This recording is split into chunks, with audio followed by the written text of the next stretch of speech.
Kali ini gue akan membahas alur cerita film Man on a Ledge. So, check it out. Di New York, seorang pria bernama Nick Cassidy check-in ke Hotel Roosevelt dengan nama palsu, Walker. Dia pergi ke kamar hotelnya di lantai 21 dan naik ke balkon siap untuk bunuh diri. Orang-orang di bawah pun berkerumun lalu memanggil polisi. Gak lama kemudian, polisi pun datang. Nah, polisi yang bernama Dante Marcus mengendalikan kerumunan, sementara polisi yang bernama Jack Doherty mencoba berbicara dengan Nick. Tapi, setelah Doherty mencoba berbicara, Nick bilang kalau dia cuma akan berbicara dengan seorang negosiator bernama Lydia Mercer yang sedang cuti setelah gagal menyelamatkan seorang polisi yang ingin bunuh diri di jembatan Brooklyn 1 bulan sebelumnya. Lydia pun tiba di kamar hotel dan mulai mendekati Nick, lalu berhasil mendapatkan sidik jari Nick dari rokok yang mereka bagi, lalu memberikan sidik jari tersebut kepada Doherty. Doherty kemudian meminta rekan polisinya untuk mencari identitas Nick, dan di sini mereka mengetahui kalau Nick adalah mantan polisi yang ditangkap karena mencuri satu-satunya berlian monarch senilai 40 juta dolar dari seorang pengusaha bernama David Englander. Karena itu, Nick dijatuhi hukuman penjara selama 25 tahun, tetapi melarikan diri dari penjara setelah diizinkan untuk menghadiri pemakaman ayahnya. Setelah berbincang-bincang, Nick akhirnya mengatakan kepada Lydia secara diam-diam kalau dia tidak bersalah dan mengungkapkan kalau Englander sering menyewa polisi untuk melindungi usaha perhiasannya. Nick di sini juga berkata kalau suatu hari saat dia sedang mengawal Englander dan berlian monarchnya, dua orang dengan masker ski memukulnya hingga pingsan, dan ketika bangun, Englander telah menjebak Nick telah mencuri berliannya. Ini dilakukan Englander supaya dia mendapatkan uang asuransinya. Kenapa? Karena usaha perhiasannya waktu itu sedang bangkrut. Nah, aksi percobaan bunuh diri yang dilakukan Nick ternyata cuma untuk mengalihkan perhatian para polisi. Sementara saudaranya, Joey, dan pacar Joey, Angie, masuk ke lemari besi toko perhiasan milik Englander di seberang jalan. Untuk masuk ke dalam, Joey dan pacarnya perlu meledakkan pintu di atap toko. Karena itu, di waktu yang bersamaan, Nick berpura-pura ingin menjatuhkan diri, sehingga kerumunan orang di bawah berteriak dan menutupi suara bom yang diledakkan oleh Joey. Tujuan Nick dan Joey melakukan hal ini adalah supaya Joey bisa mencuri berlian monarch yang dipakai Englander untuk menjebak Nick, dan kemudian membuktikan kalau Nick tidak bersalah. Situasi pun menjadi cukup sulit karena Nick harus memandu Joey dan Angie selagi diajak ngomong oleh Lydia. Sementara itu, Doherty yang sudah mendapatkan identitas Nick memberitahu Marcus informasi tersebut. Setelah mengetahui kalau orang di balkon adalah Nick Cassidy, Marcus memerintahkan petugas keamanan toko perhiasan untuk memeriksa lemari besi milik Englander, yang mana sekarang ada Joey dan Angie di sana. Petugas keamanan pun mulai memeriksa lemari besi. Untungnya, Joey dan Angie dapat menghindari mereka dengan bersembunyi di ventilasi langit-langit. Setelah para petugas pergi tanpa menemukan apa-apa, Angie mulai masuk ke ruang lemari besi dan mematikan sensor penginderaan panas, lalu membukakan pintunya untuk Joey. Mereka kemudian berhasil membuka lemari besi dengan membekukan pintunya, tetapi tidak menemukan berlian monarch di dalamnya.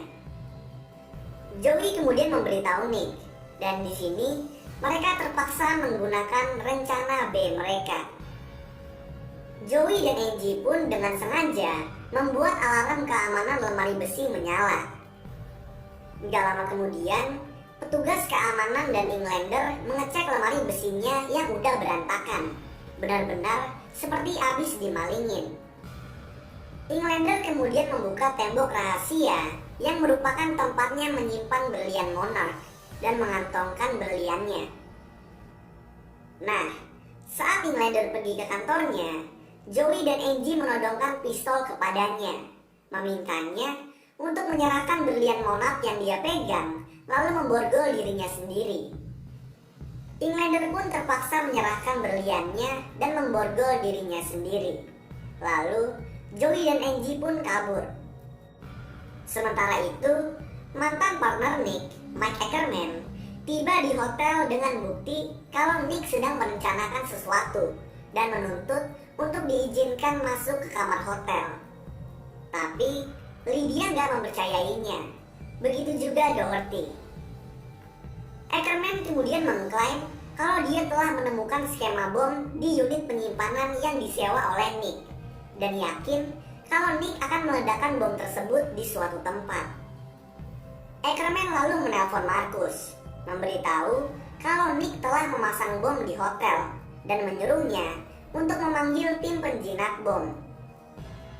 Sementara kerumunan dievakuasi oleh penjinak bom, Lydia yang percaya pada ketidakbersalahan Nick menelpon polisi bagian urusan internal dan menemukan kalau 3 polisi yang dipekerjakan oleh Inlander dicurigai korup, yaitu Ackerman, Marcus, dan seorang polisi yang sudah meninggal bernama Walker, yaitu nama samaran yang dipakai oleh Nick saat check-in ke hotel.